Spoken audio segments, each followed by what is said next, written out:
This channel focuses on developing an appreciation and understanding of visionary art.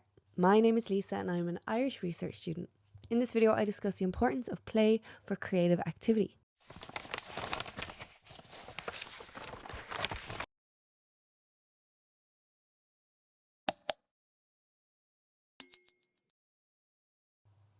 So a recurrent theme in my research is the importance of play in an artist's creative process. Specifically, artists who attempt to depict and decipher their inner world instead of representing external world experiences. Attempting to decipher and depict their inner world, what do I mean by that? So, for example, Salvador Dali tried to understand his psychological state by creating surreal scenes, or Peter Berghauser attempted to illustrate his dreams by depicting colourful visual fantasies. On the other side, some artists comment on culture or create images to reflect their external world. For example, Andy Warhol created work inspired by mass production and commercialization, or Jenny Saville, whose work depicts the human form. So my focus as a researcher is on the artist who attempts to understand their inner world or psychological state. But how does an artist explore this aspect of themselves? So the art historian and psychiatrist Hans Prinzhorn believed that the playful instinct was one of the crucial motivating tendencies behind creating an artistic product. He believed that through play, the whole personality resonates sympathetically, and which, in any case, passes over into intuition and purposeful activity. Likewise, the psychiatrist Carl Jung argued that play enabled creativity by stimulating connections between the conscious and unconscious portions of the psyche. In his view, every good idea and creative work owes its origination from imagination and fantasy, with play acting as the dynamic principle. So what exactly is play and how does it inform an artist's creative practice? Play is not defined in terms of a simple characteristic. Instead, it involves an assemblage of features that have to do with intention and the thought processes which underline observed behaviours. A popular example of an attempt to define play can be found in the book Homo Ludens. In this text, the Dutch historian Johan Huizinga sums up his consideration of play as follows. Other similar definitions of play have been proposed by various individuals, such as the Russian psychologist Lev Vygotsky, the professor of human development Kenneth Rubin, and more recently the psychologist Peter Gray. In his article, Play is a Foundation for Hunter-Gatherer Social Existence, Gray boils down the variety of terms and phrases using classic and modern works to describe the characteristics of play. He states, play is an activity that is 1. Self-chosen and self-directed, 2. Intrinsically motivated, 3. Structured by mental rules, 4. Imaginative, and 5. Produced in an active, alert, but non-stressed frame of mind. So additionally, the Oxford Dictionary defines play as an activity engaged in for enjoyment and recreation, especially for children. This emphasis on play being a child's activity is hardly surprising because it is common knowledge that the playful imperative is a natural desire in humans that begins in childhood and generally fades into adulthood. So an interesting study was done in 1968. NASA funded research to measure the creative potential of rocket scientists. They selected 2 researchers for the task, Dr. George Land and Beth Jarman. Their job was to develop a creativity test that measured divergent thinking, the ability to look at a problem, challenge or object, and come up with multiple solutions. The idea was simple.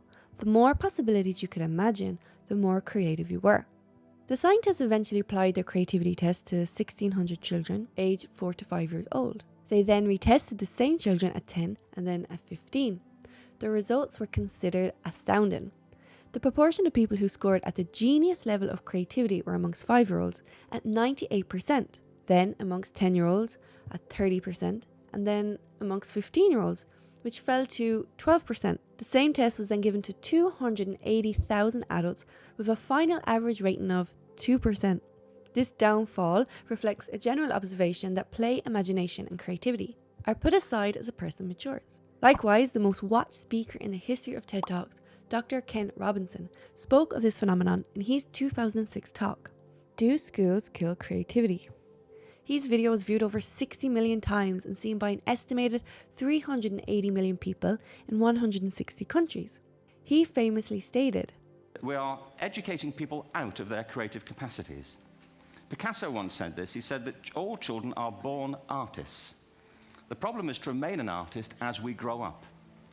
I believe this passionately, that we don't grow into creativity, we grow out of it. Or rather, we get educated out of it. Our education system has mined our minds in the way that we strip mine the earth for a particular commodity. And for the future, it won't serve us. We have to rethink the fundamental principles on which we're educating our children. So Jung also reflected on this observation. In his view, this demise of the play instinct is a cultural phenomenon caused by the emphasis on directed thinking within society and educational systems. As the child is educated into society, they increasingly collect ego contents adapted to the outer world.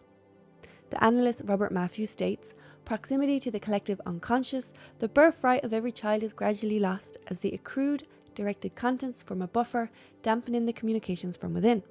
However, according to Jung, Neumann and even Prinzhorn, it is the creative person who maintains a certain level of closeness with the creative centre, otherwise known as the unconscious. By engaging with playful activity, they develop a connection between conscious and unconscious processes. While engaged in a playful activity, individuals are directed from within, and they follow and react to impulses that stream in from the unconscious. Play allows individuals to engage with creativity by reducing rational processes and directed thinking, and encouraging a person to discover why and how things work, either using a specific framework or finding new and different solutions. By engaging with play and the creative unconscious, an artist can develop ideas that have not yet reached conscious awareness. But this closeness with the unconscious has a certain level of risk. Dr. Robert Matthews highlights this point by stating, they stay closer to the symbolic mother, the inner creative matrix, and so often portray shades of the infantile or maladaptive, even to the pathological extremes of madness. And yet, the madness that some sees as stereotypic of the artist is not pathological in origin, but according to both Neumann and Jung, is rather an unfortunate side effect of the tension of holding true to an inner world that is often at odds with the outer.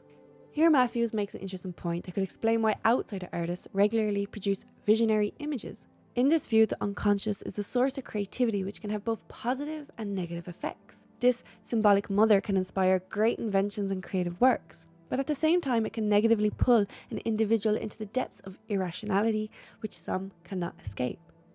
Likewise, Jung suggests that the creative person experiences a duality of contradictory qualities. As a human, they have moods and personal aims, but as an artist, they are a vehicle and moulder of the unconscious psychic life of mankind. Jung described how the creative impulse can drain an artist of their humanity, to such an extent that their personal ego only exists at a primitive level. This regressive development of conscious functions can manifest into infantile traits such as ruthlessness, selfishness, and vanity. This idea aligns with the popular perception that creative thinkers and artists often have mental disorders. For example, Vincent van Gogh, who embodies the dark association of the genius, artist, and insanity. His infantile behaviour can be seen in 1888 when he sliced his own ear off with a razor blade and presented the flesh to a local prostitute. Nonetheless, this observation is somewhat ambiguous and leads me to the following question. How does an artist engage with the playful instinct when producing paintings and pictorial configurations? In the next video, I'll be considering this alongside the concept of pareidolia, the natural human tendency to see patterns and objects in undefined forms. So thanks for watching and see you soon.